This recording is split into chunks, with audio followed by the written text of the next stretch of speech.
Hello aspirants and welcome to my UPSC journal. हम कर रहे हैं फ्री एनसीईआरटी सीरीज, जिसमें आज हम स्टार्ट करने वाले हैं क्लास 7 की हिस्ट्री एनसीईआरटी। क्लास 6 की हिस्ट्री एनसीईआरटी हमने कंप्लीट कर ली है, तो अगर आपने अभी तक वो पूरे लेक्चर्स नहीं देखे तो जाओ पहले वो सारे लेक्चर्स देखो और उसके बाद आप क्लास 7 का स्टार्ट करना। और साथ में काफी लोगों को कंफ्यूजन है रिगार्डिंग नोट्स, तो नोट्स मैं डेली ही मेरे इंस्टाग्राम पेज पर शेयर कर रही हूँ, तो आप वहाँ जाकर मुझे फॉलो कर सकते हो ताकि सारे ही नोट्स आपको वहाँ पर मिलते रहें। नाउ मूविंग फॉरवर्ड, हमारे क्लास 7 के चैप्टर नंबर 1 का नाम है introduction tracing changes through a 1000 years. यहाँ पर हम देखेंगे कि 1000 ईयर्स में क्या क्या चेंजेस हुए। ठीक है, तो शुरुआत हम करेंगे with maps. Map show the change that happened through out the years. Maps को देखकर हम पता लगा सकते हैं कि इतने सारे सालों में क्या धीरे धीरे चेंजेस हुए।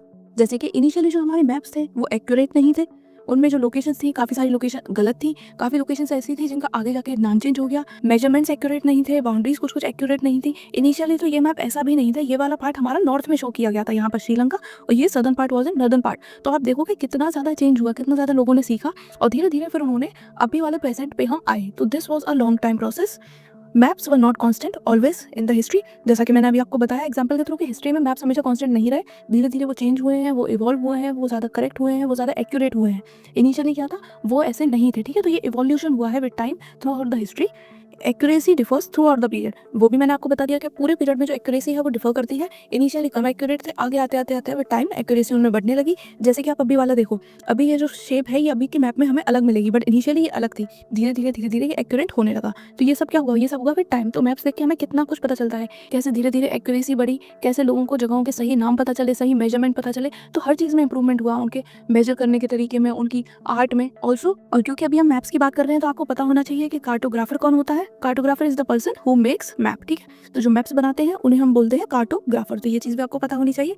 Changes in names of geographical places can also be traced through historical maps. तो हिस्टोरिकल मैप्स की मदद से हम ये भी पता लगा सकते हैं कि जो जगहों के नाम है वो कैसे कैसे चेंज हुए। इनिशियली उनका क्या नाम था, आगे वाले जो उनके बाद मैप्स आए उसमें उस जगह का क्या नाम हुआ, तो जो अभी प्रेजेंट मैप्स है वहाँ पर उनका क्या नाम है। तो इस मैप से हमें बहुत सारी चीज़ें अबाउट आवर हिस्ट्री पता चलती हैं। Moving on, new and old terminologies, यानी कि कुछ टर्म ऐसे हैं जो कि एंशियंट टाइम में उनका मीनिंग अलग था, अभी के प्रेजेंट मॉडर्न वर्ल्ड में उनका मीनिंग अलग है, मीडिएवल में उनका मीनिंग अलग था।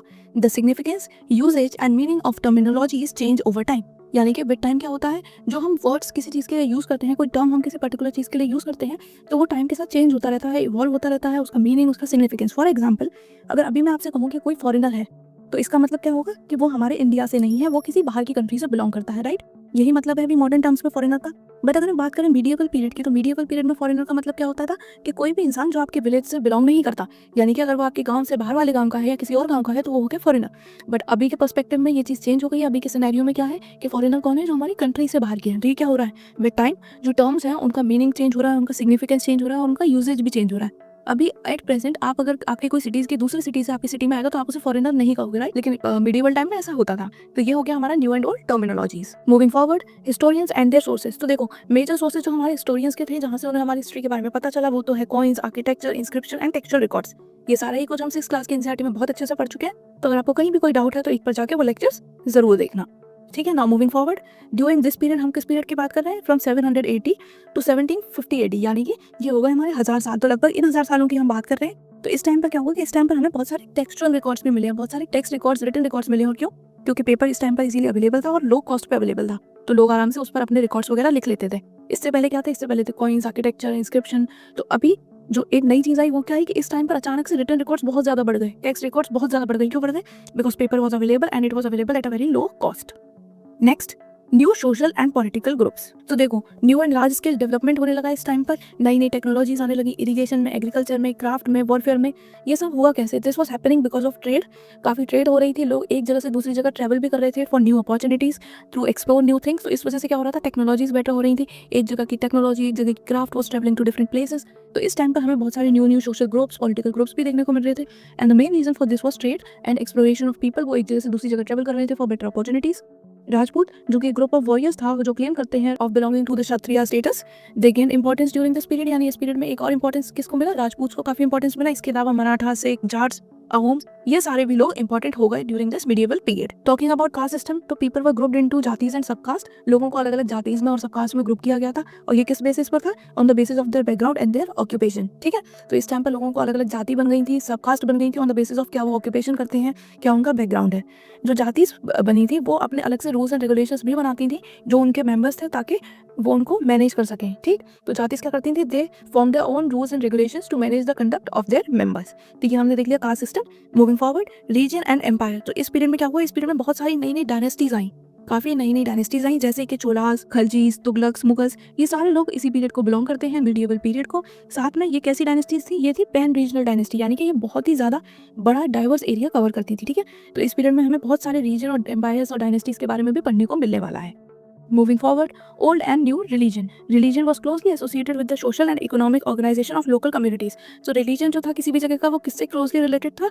With the social and economic organization of local communities. ठीक है, इस पीरियड में क्या हुआ? इसमें बहुत सारे इंपॉर्टेंट चेंजेस अकर हुए इन हिंदुइज्म, जैसे कि लोगों ने नए नए डीटीज को वर्शिप करना स्टार्ट कर दिया, और नए डीटीज आ गए जिनको वो मानने लगे, उनकी वर्शिप करने लगे। इसके अलावा रॉयल पैट्रोनेज मिलने लगा, तो टेम्पल्स, यानी कि रॉयल पैट्रोनेज का मतलब क्या कि जो रॉयल लोग थे, किंग्स एंड क्वींस, वो जो टेम्पल्स थे उनको वो सपोर्ट करने लगे। ठीक है, तो ये हो गया हमारा टेम्पल्स को रॉयल पैट्रोनेज मिलने लगा, मतलब kings and queens were also supporting temples.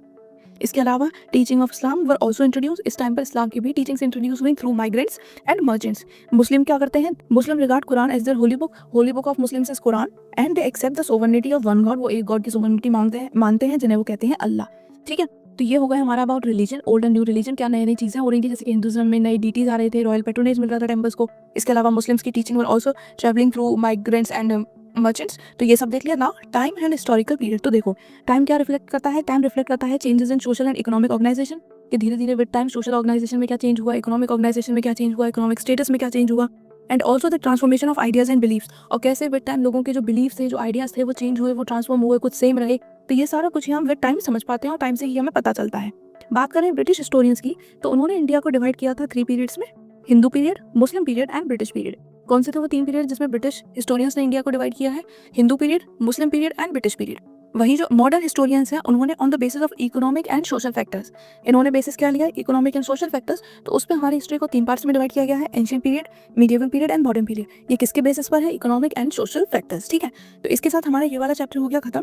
अब इस बुक में यानी कि इन क्लास 7 हम इन सारी ही चीज़ों के बारे में डिटेल में पढ़ने वाले हैं। अब बहुत सारी डायनेस्टीज के बारे में जानेंगे, साथ में हम जानेंगे अबाउट कैसे नई नई डीटीज फॉर्म हुए, क्या नए नए चेंजेस हुए इन हिंदुइज्म। इसके अलावा हम पढ़ेंगे about caste system, new religions. तो ये सारा कुछ ही हम क्लास 7 में पढ़ने वाले हैं। तो आज के इस चैप्टर में इतना ही। तो अब अगर आपको कहीं भी कोई भी डाउट है तो कमेंट में पूछ लेना। अगर कोई डाउट नहीं है तो भी एक बार आपको क्या करना है, यही चैप्टर आपकी बुक से पढ़ना है। साथ में अगर नए हो तो चैनल को सब्सक्राइब कर लो, नोटिफिकेशन ऑन कर लो, और ये चैनल ज्यादा से ज्यादा बाकी एक्सपीरियंस के साथ शेयर करो, ताकि ये फ्री एनसीईआरटी सब तक पहुंच पाए। अब मैं मिलूंगी आपसे नेक्स्ट वीडियो में। Till then bye bye, take care, पढ़ाई करते रहो।